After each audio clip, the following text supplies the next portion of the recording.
The Messiah said, "When you come to know yourselves, then you will become known, and you will realize that it is you who are the sons of the living Father. But if you will not know yourselves, you dwell in poverty, and it is you who are that poverty." Ayan po. Mapagpalang gabi po sa atin pong lahat. Mapagpalang gabi po sa ating kamahalan, King Oichi. Mapagpalang gabi po sa lahat na nasa loob na po ng mga kapatid namin sa loob po ng Covenant. Ito mga mahal kong kapatid, tandaan nyo, itong sasabihin ko. Narinig na natin ito sa King Oichi. Ang sabi niya, 7 billion plus 100 na populasyon sa buong mundo. Iisang tao lamang ang nagminsahe ng Covenant. Wala nang iba. 7 billion sa buong mundo. 100 plus million plus na tao. Iisang mensahero lamang ang naghayag ng Covenant sa inyo at sa akin. Kaya ngayon tayo ay narito ngayon sa loob ng Covenant. Yada? Yada. Ngayon, patungkol sa kaharian. Sino ba? Bakit? May mga katanungan nga, may nagtatanungan ng mga kapatiran. Ewan ko kung nakapanood ng video ng Oichi yun o hindi napanood o hindi sila nakapanood lahat eh. Ang tanong niya ganito, bakit may magiging hari pa? Dapat wala na yan eh. Noon pa yung hari eh. Di ba? Ano sabi ng King Oichi? Revelation chapter 6 verse 2. Babasahin ko sa inyo. The first horse, white horse pa. Sorry po. Sabi po rito, Revelation chapter 6 verse 2. Pagtingin ko, nakita ko ang isang kabayong puti na ang sakay ay may hawak na pana. May hawak na pana. Binigyan siya ng korona. Korona sa ulo. At siya ay humayo upang patuloy na magtagumpay. Ang sabi ng King Oichi, ang tinutukoy dyan ay upir. Ngayon, sa upir, sa Pilipinas, upir, sino ang nagdala ng Covenant? Sino ang nagbukas ng susi ni David? Ang binuksan niya, sabi sa Revelation, walang makapagsasara. Ang sarahan niya ay walang makapagbubukas. Sino? Upirian Heritage Conservatory lamang. Ngayon, dati tinatawag lang natin ng Oichi, Brother Oichi. Pero bakit ngayon? Bakit King? King Oichi na. Kamahalan. Kasi nakasulat po sa propesiya yan eh. Nandito sa Torah yan, nasa Bible po yan. Yung binasa natin sa Revelation chapter 6, verse 2. Yan po yan ng upir. Yung white horse na nakasakay sa puting kabayo ay ang King Oichi. Alam niyo po ba yon? Kaya kayo, yung mga katanungan nyo, buksan nyo yung diwa nyo kasi nasa loob na po kasi tayo ng Covenant eh. Kaya nga po tayo nasa loob ng Covenant. Yung Spirit of Covenant, binigay na sa inyo, binigay na sa akin, binigay na sa ating lahat. At mauunawaan lamang natin yan sa pagbabasa natin ng Torah. Yada. O kasi sa totoo lang naman, ako wala naman po talaga akong alam. Kayo, wala rin kayong alam eh. Binuksan lang ng King Oichi ang ating diwa. Diba? Consciousness. Bakit? Ba't binuksan? Kasi na-decode ng King Oichi, siya lang ang nakapag-decode ng Genesis chapter 3, verse 15. Ang woman seed at serpent seed ay maglalaban. Mga bansa yan. Mga lahi, mga bansa. Sino nakapag-decode? King Oichi. Na-decode ba yan ng mga pastor? Ng mga apostol? Ng mga Babylonian religion? Wala. Diba? Sa buong mundo, iisa lang ang King Oichi. Iisa lang yan, mga mahal kong kapatid. Yan ang tandaan natin. Kaya purihin pong alayam sa kamahalan, mapalad po kayo at ako. Sa dinami-dami ng populasyon sa Upir, 100 million plus populasyon sa Upir. Bakit kayo at ako ngayon nakapasok sa Covenant? Bakit yung iba? Bakit hindi sila nakapasok? Bakit kayo at ako nakapasok? Sabi nga ng Torah, hindi kayo ang pumili sa akin. Sabi ng King Yahushua, hindi kayo ang pumili sa Covenant. Siya ang pumili sa inyo upang kayo humayo at mamunga ng sagyon. Ano man ang hingin nyo sa Ama sa pangalan ng King Yahushua ay pagkakaloob sa inyo. Yada. Yan lamang po. Marami pong salamat mga mahal kong kapatid. Bless, shalom. Salamat po. Ang tanong po is, si King Solomon ba ay kasali sa first resurrection, which is magiging priest and judge sa kingdom? Marie, maraming salamat po sa katugunan. Meron pa pong isa pero ito muna. Ang sasabi po dyan sa resurrection mga kapatid, sa first resurrection, ay yung 144,000 po yan na makakasama ni King Yahweh. Opo, wala pong nababanggit yan na kasama yung mga patriarka natin noon. No, yan po yung mga walang dungis, sila po yung mga remnants. Ibig sabihin po remnants po ito, tira po ito mga kapatid eh. Yung natitirang lahi. Diyan po manggagaling yung 144,000. At hindi po doon sa naunang lahi.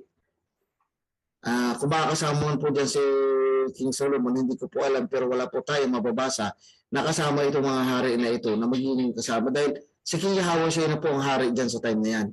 At yung 144,000 ay yung kasama niyang mga magmuminister, ibig sabihin maghari, manunungkulan, mga priests and kings. Opo, 144,000 ngayon. Kung si King Solomon, siguro po, kung may ano po ang kamahalan, baka po siya po ay masasagot niya. Ngunit para po sa akin, sa sarili kong sabot ng aking pong kaalaman, ay ang 144,000 po ay hindi kasama yung mga nauna. Yan po ay yung mga huli. Dahil yung iba po dyan ay yung dadatnan at yung iba ay bubuhayin, mga nangamatay na may tatak po ng pangalan ng Abayawa at ng Bisaya King Yahweh. Yada. Guide po. Nung nakaraang Sabat, sabi ng King Wechi, my people perish because of lack of knowledge. Sa Tagalog, ang aking bayan ay napapahamak dahil kulang sa kaalaman ng Torah, ng Bible. Ito makinig po kayong lahat na nandito sa loob ng FB. 203 tayo ngayon sa loob dito sa loob ng Zoom na ito. Ito sabi ng King Oichi, ang Bible ay corrupted 70%, 30% lang ang tama. Ngayon, 30% ang tama ng Bible, 70% ang corrupted. Na-corrupt ang tunay na pangalan ng Ama, Abayahawa, ng anak, Misaya, King Yahweh, at ng tamang pagsamba, inalis. Binago nila. Ngayon, kuhanin nyo sa Bible, sa Torah, yung 30%, basahin nyo ang Torah. Kasi kaya napapahaba, kulang sa Spirit of Covenant. Ano ba nakalagay sa binubuhat ng mga priesthood? Yung kautosan, di ba? Yung commandment. Tapos kanina yung tanong, yung dating tent of David, alam niyo po ba, nung wala pa yung temple of heaven, yung bato, yung nakikita nating bato na templo, nasa tent pa lang ang tent of David. Panahon pa ni na Moses, dinadala na doon yung Ark of Covenant. Ano ang laman ng Ark of Covenant? 10 Commandments. Andun yung kautusan. Sinusunod nila yun. Lagi nilang binubuhat ng mga kaparehan yun. Yun ang pamantayan nila, yung kautusan. Kaya alam nyo po, hindi po tayo mapapahamak, mga mahal kong kapatid, kung susundin lang natin ang kautusan. Di ba sabi nga ng King Oishi, ang kautusan, 2 blade yan eh. Ang sabi ng Hebrew 4:12, ang salita ng Alahiyam ay matalas na magkabilay talim. Ito'y tumatagos sa kasukusuan ng mga buto at nakatataho ng iniisip at binabalak ng tao. Yung Torah. So susundin lang natin yung Torah, 2 blade. Pag sumunod tayo, blessing. Yung isang blade, pag lumihis tayo, sinunod natin yung isang blade, curse, sumpa. O mamimili ka dyan, Jason. Mamimili tayo po dyan kung ano susundin natin, sumpa o blessing. Okay? So, ngayon po, yan lamang po siguro. Purihin po ang layam. Be blessed po sa lawang. Ang akin pong katanungan si Simri ay sa nangyari po kay King Saul about sa nawala yung diwa ng alahayam sa kanya. Ang katanungan ko po ay paano po yung mga taong nagkaroon o nakakaranas o ipinanganak na sa panahon po natin ngayon ay maraming mga autistic. Paano po sila na hindi nila magagrasp ang diwa ng alahayam? Ano pong magiging kalagayan nila? Salamat po. Sorry po, nakamute ako. direkta ko pong sasabihin, mga kapatid, na sila po ay walang kasalanan. Yes. Dahil po, nagkakasala po ang tao dahil alam niya na ang kanyang ginagawa ay mali, ngunit ginawa niya pa rin. Ganun po sila Adam and Eve, ayun mga kapatid the original covenant, yung pinakauna-una na covenant ay nasa Garden of Eden po. Tandaan niyo po na bawat covenant ay mayroon pong batas. Hindi po magkakaroon ng batas kung walang kasunduan. Nakukuha niyo po yung aking point. May kasunduan muna, kaya nagkaroon ng batas. At kapag nilabag yung batas, doon magkakaroon ng pagkakasala. Kasi yung isang side ay nag-violate doon sa batas na dala ng kasunduan. Okay. Ang pagkakasala ay resulta ng paglabag doon sa kasunduan. Kaya po yung mga bata na ipinanganak na hindi alam ang tama at saka mali, hindi po sila covered ng batas. Dahil hindi po nila alam kung alin yung tama at alin ang mali. Dahil sabi ko na sila na ipinanganak na kapos po ang kaisipan, ay hindi po sila nagkakasala. Hindi po nila kailangan ng covenant. Dahil wala man po silang naintindihan, kundi ang kumain at matulog. At yung bagay na alam nila makapagpapasaya sa kanila, kung nakikita nila yung tao na masaya, yung tao minamahal nila na masaya na rin sila. Pero lang po kasimple ang kanilang buhay. So paano po sila magkakasala na hindi nila alam kung ano yung tama at ano yung mali? Di ba po? Kaya sila Adam and Eve noon, wala po silang alam na tama at saka mali. Mali ba nung sumuway po sila doon sa kaunahang utos? So, doon na po nila nalaman yun. No, kaya po sila, sisbo na hindi po sila nakakasala. Napakapalad po nila.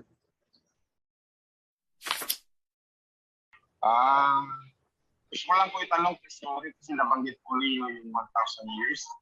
Ang tanong ko po ay, pag nag-start na po ba yung 1,000 years mga taong mga naratnan ng ating King Isaiah na buhay ay hindi na po ba sila mamamatay for 1,000 years? At sila po ba ay magkakaroon pa ba ng mga anak or hindi na po? Salamat po, please.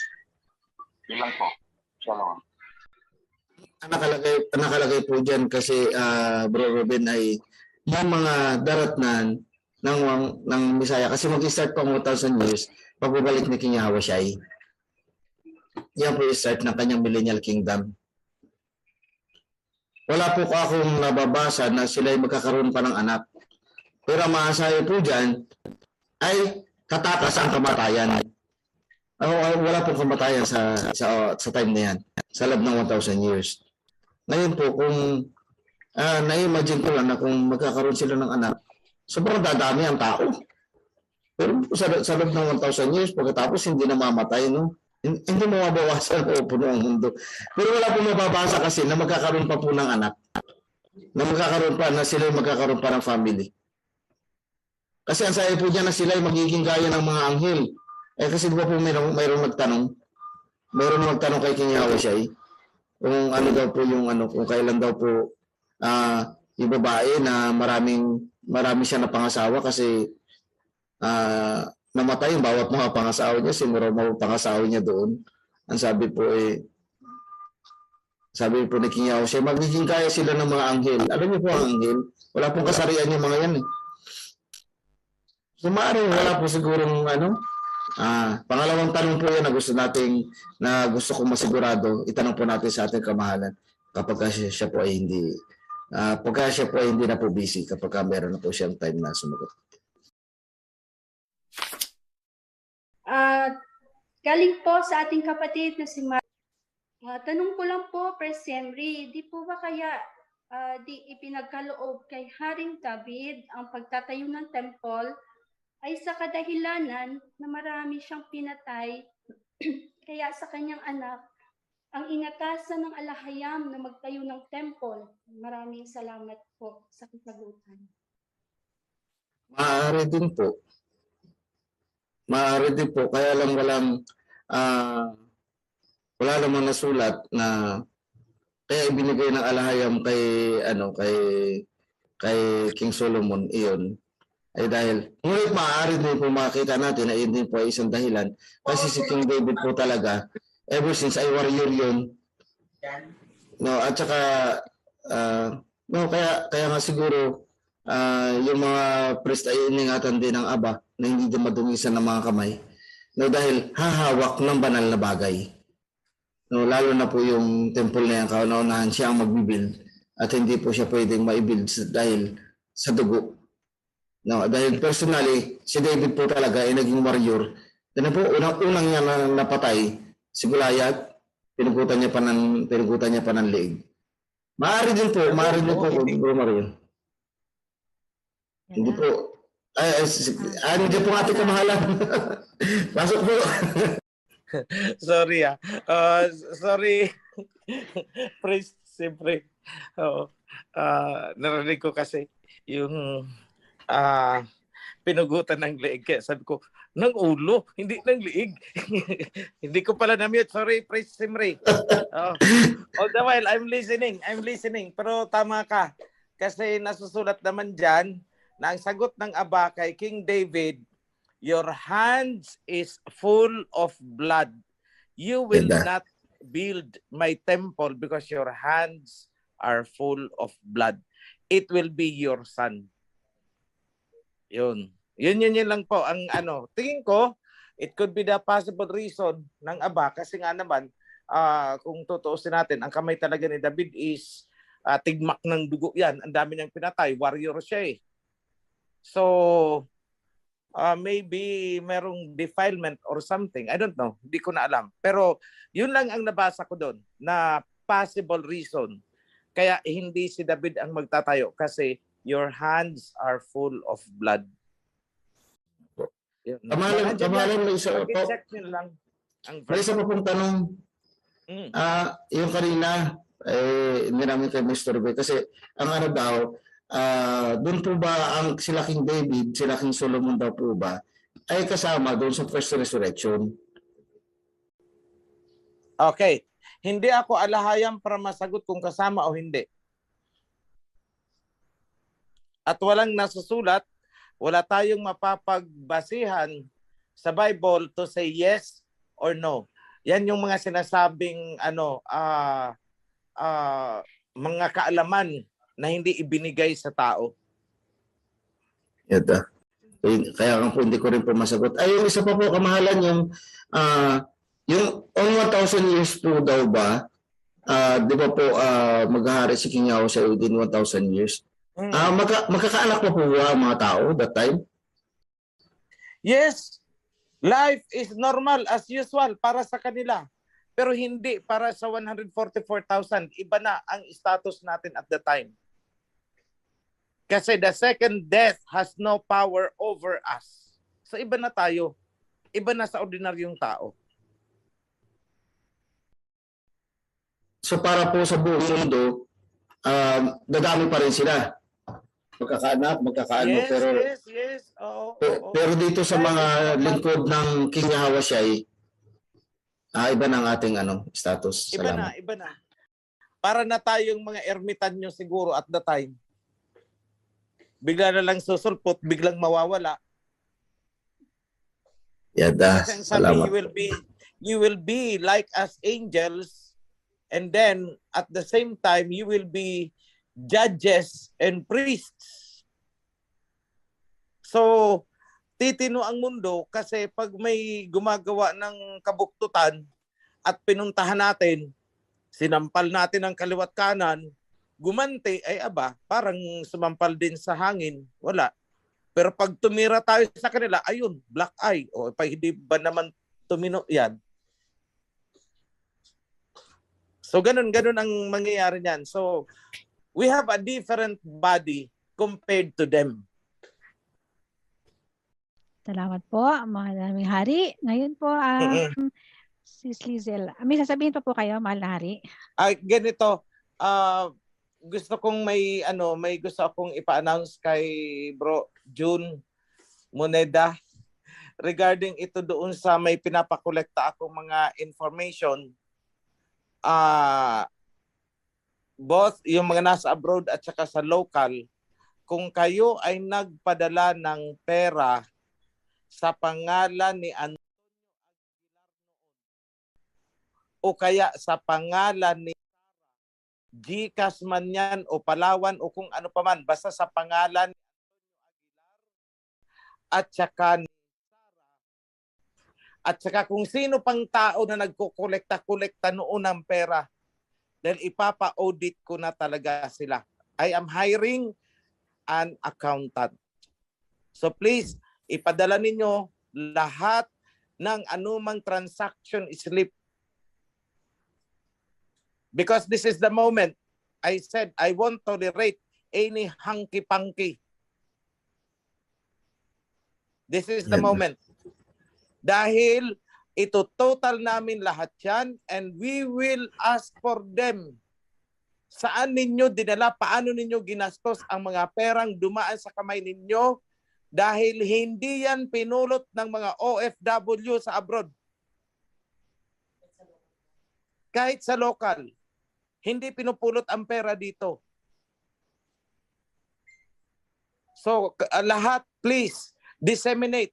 Lahat ng nagpadala ng pera sa pangalan ni Antonio Aguilar at saka kay Sara Padro, please ipadala ninyo ang mga transaction slips ninyo. Dahil kailangan ng abogado. We will annex that. Kamahalan, kanino po ipapadala? Kay Bro lang or gawan ninyo ng paraan na ma-facilitate ang collection. I am hiring an accountant and I'm getting the service of a lawyer, a commercial lawyer. Masyado nila akong pinush beyond the limits of my patience. Hindi ako nakikipaglaro sa kanila. I know what they are doing. Mas magugulat kayo pag may i-reveal ako sa inyo, pero magugulat kayo. Magugulat kayo.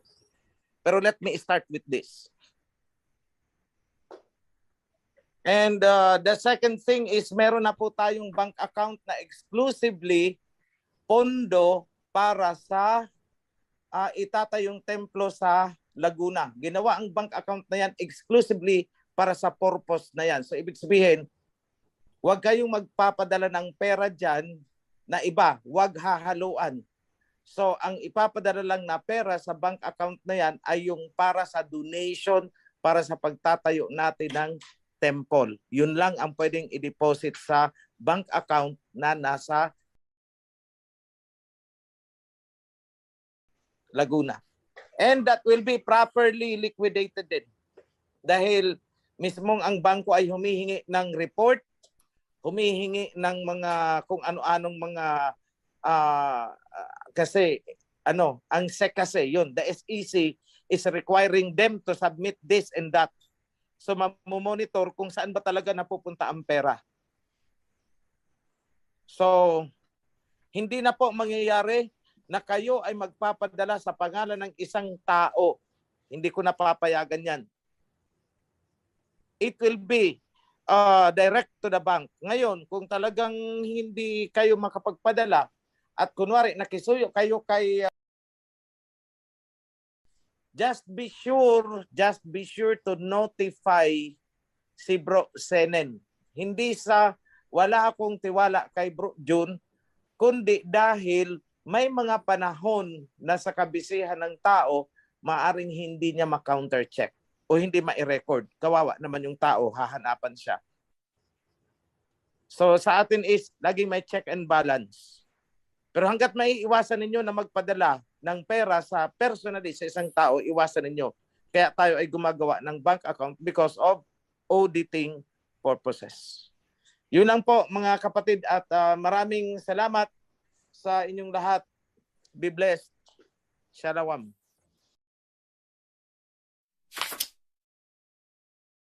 Ang aking pong katanungan ay, since na-revealed na rin po sa Revelation na ang nakasakay sa puting kabayo ay ang ating King Ophirio na binigyan ng corona. Na-anoint na po ba si King Ophirio as a king? Or ano po ang the same po ba ang binibigay na decree sa ating King Ophirio ng ating alahayam at sakawan? Nandito pa po ba ang ating kamahalan? Salamat po sa sasagot. Okay. Baka ang itinatanong ni kapatid ay, nakoronahan na ba ako? Ang sagot ay hindi pa. Dahil ang daming, alam mo yon, ang daming, hindi ko alam kung anong salita ang pwede kong gamitin. Kasi higit pa sa kumukontra. Dahil sa totoo lang, may gusto pa ngang pumatay sa akin. Dahil sa corona na, nandun yun. Kaya nga magugulat kayo kapag may ni-reveal ako na something. Pero not now. So, I'm not yet crowned. Wala pa sa akin ang scepter.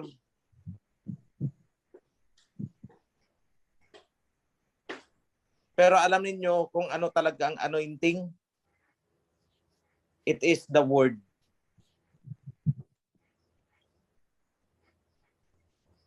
The word. Yada. Alalwaya alahayam. Yada.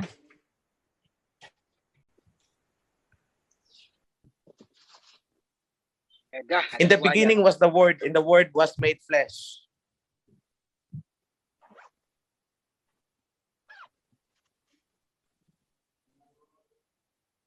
Yada.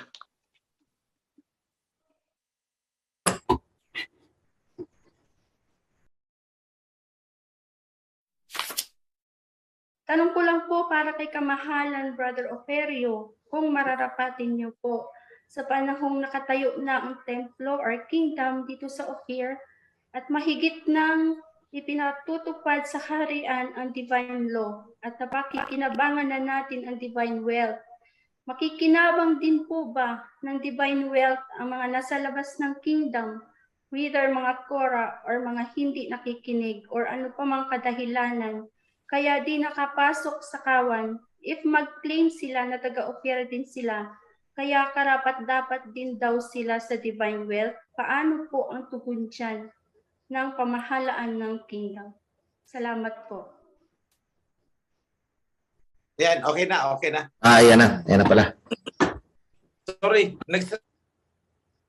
sumasagot na ako. Actually, nakamute pala.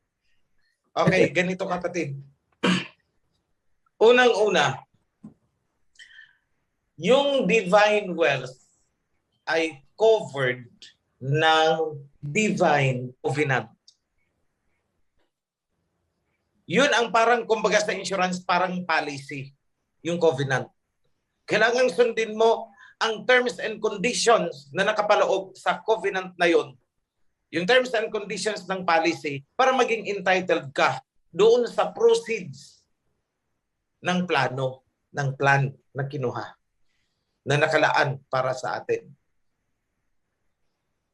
Ngayon, naandyan din sa Bible, the wealth of the wicked will be transferred to the righteous. Hingin nyo na lang sa mga priests yung verse. Kamahalan, nasa ano po yung Proverbs 17:22. Salamat. The wealth of the wicked will be transferred to the righteous. So, kailangan mong maging righteous para ikaw ay maging karapat-dapat. Yada. Ngayon, Ano ba ang definition ng righteousness? Kasi sabi niyo ba, basta ako, walang akong inaapi, wala akong ginaganito, wala akong sinasaktan, righteous na ako. Self-righteousness po ang tawag dyan. Hindi yan yung divine righteousness. Ang tinatawag po na righteousness is obedience to the laws and covenant. Kung hindi ako nagkakamali, Genesis chapter 10 verse 2 or chapter 2 verse 10. I'm not so sure, but it is surely nasa Genesis.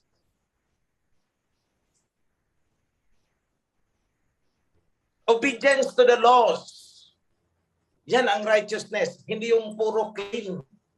Basta ako wala akong sinasaktan, wala akong inaapi, nag-aabunoy ako, tumutulong ako sa kapwa, righteous ako. Hindi po. Self-righteousness ang tawag dyan. Hindi yan yung divine righteousness. Because in the Bible, ang righteousness is defined as obedience to the laws and covenant. So kung hindi ka righteous, hindi ka covered. Kung wala ka sa loob ng covenant, hindi ka covered. Bakit? Sinabi ni Messiah Yahawashi, huwag niyong itapon sa mga aso ang pagkain na para sa... Hindi lang po yan nangangahulugan doon sa mga symbolic daw, na ang salita daw yan. It could be. Pero tandaan niyo, pag ang sinabi ng Messiah na all these things will be added unto you, He is talking about material things. Anong things will be added to you? Material things yun. Huwag niyong itapon ang pagkain para sa bata. Huwag niyong itapon, ibigay sa aso.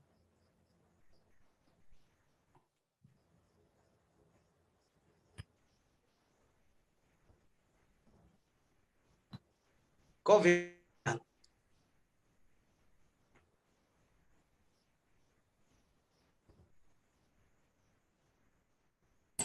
Diyan sa mga panulat ni Prophet Isaiah, magugutom ang mga wicked na tao.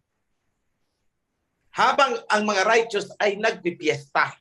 Andyan kay Prophet Isaiah. Because they have to reap what they have planted.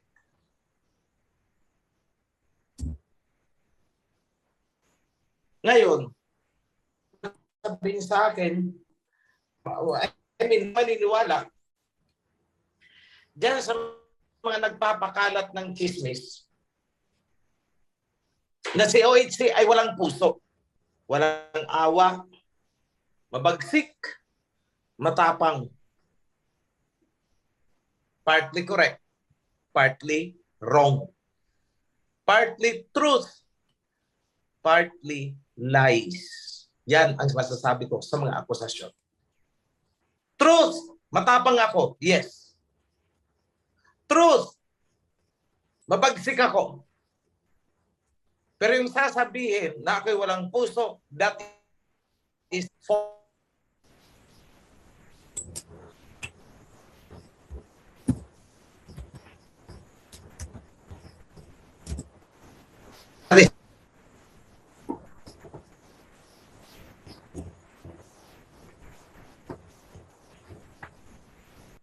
Hindi ako pwede use people na puro kuha ko pwede magbait.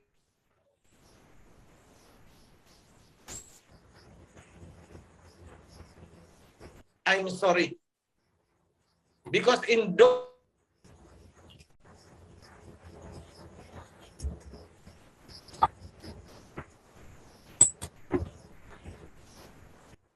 para ka rin kinusin ang indam. Para ano pa?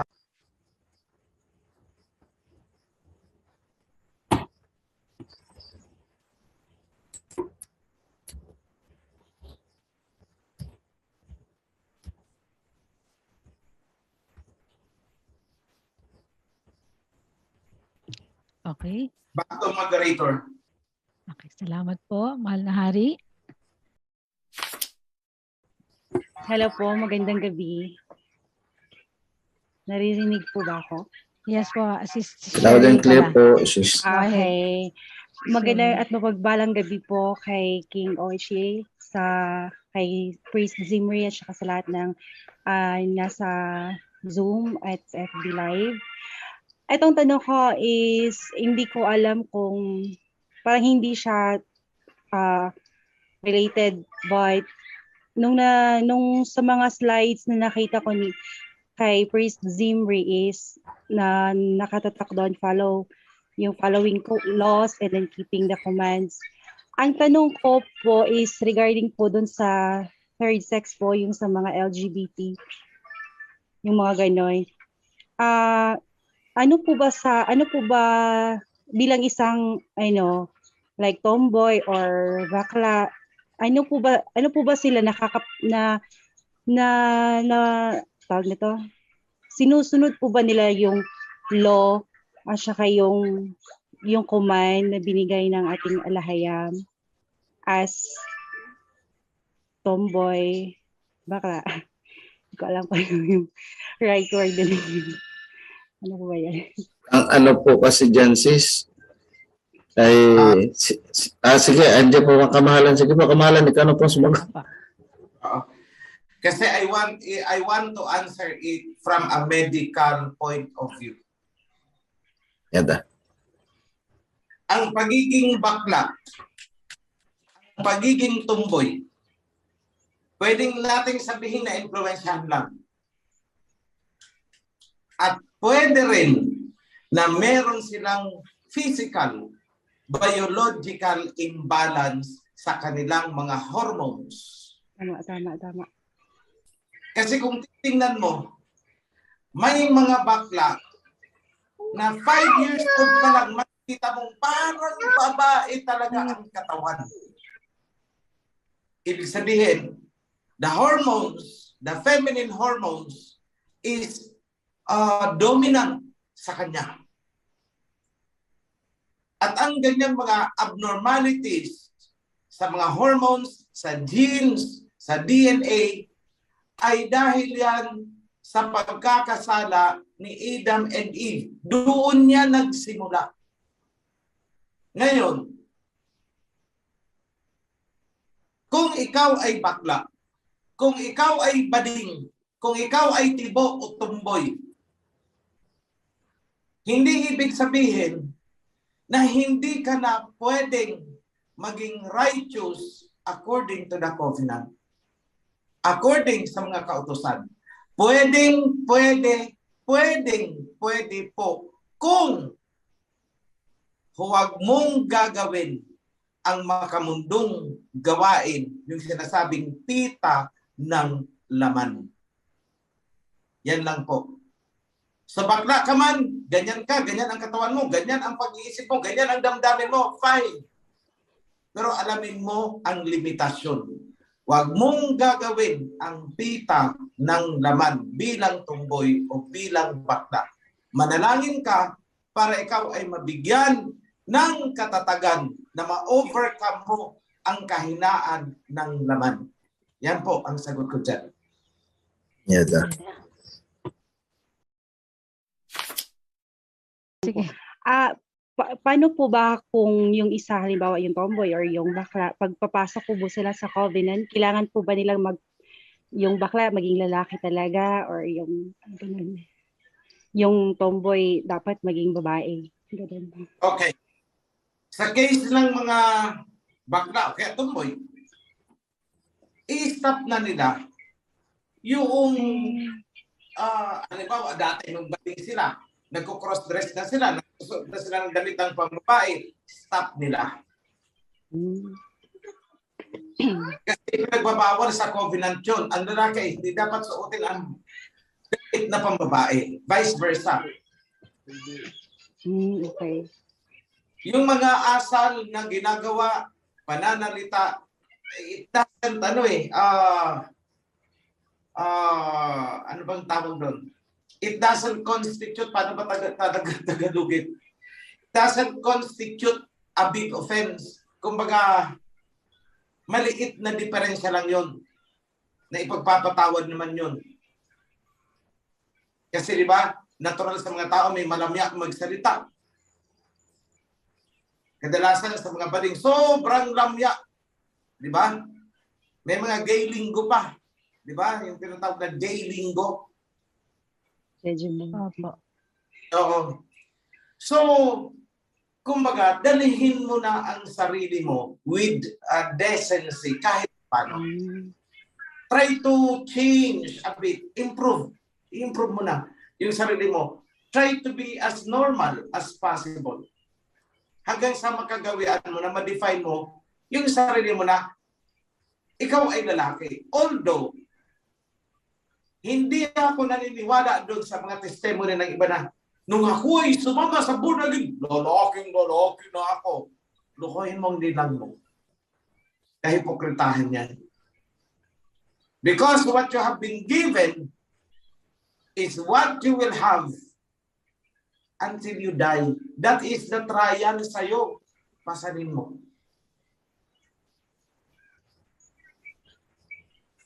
So abstinence. Abstinence is the root word para makafollow ka sa covenant. Magkasala ka sa isipan mo, hindi ka agad ng tawad.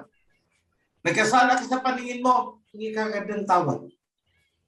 Pero yung tututuhanan mo, ginawa mo at isinakatuparan mo, ang pita na nasa isip mo, yun ang may pagkakasala ka. I hope that is clear. Just know your limitation. Yun lang po, mga kapatid. Salamat po, King OHC.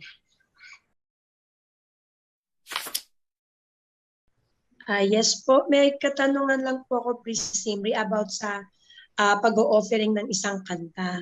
Ang tanong ko po, Priest Zimri, pwede po bang gamitin sa kanta ito yung title ng kanta, The Commandments. Sabi niya doon sa second stanza, "Thou shalt have none other." God po ba ang dapat kong gamitin dito o alahayam? Before me, he said. Ano pong dapat kong gamitin doon? Ako na. Thou shalt not have idols before me.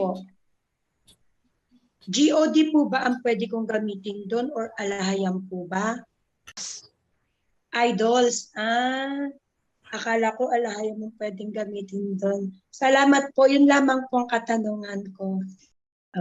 Paano po yung, di ba may verse din po ng alahayam ng mga alahayam ng alahayam? Pwede po bang gamitin yon? Praise sa Sige po, pasok po. Yung, Lola. Yung itanong is King of Kings and Lords of Lords, di ba? Opo. King of Kings and Master of Masters. Yada. Yan po ang sinasabi. Ayun, Master of Master, King of Kings. Salamat po, King OHC. Yan, alam ko na po. Dagdag sa kaalaman. Mga kapatid, salamat po. Ang inyong closing. Before I leave, kasi may isa pa akong meeting, kailangan ko nang tumalon. Let me just extend my blessings to you in the name of King Yahweh Shai and of course, Abba Yahweh our Father. Be blessed, mga kapatid. Ako po'y lilipat na ng kabilang Zoom.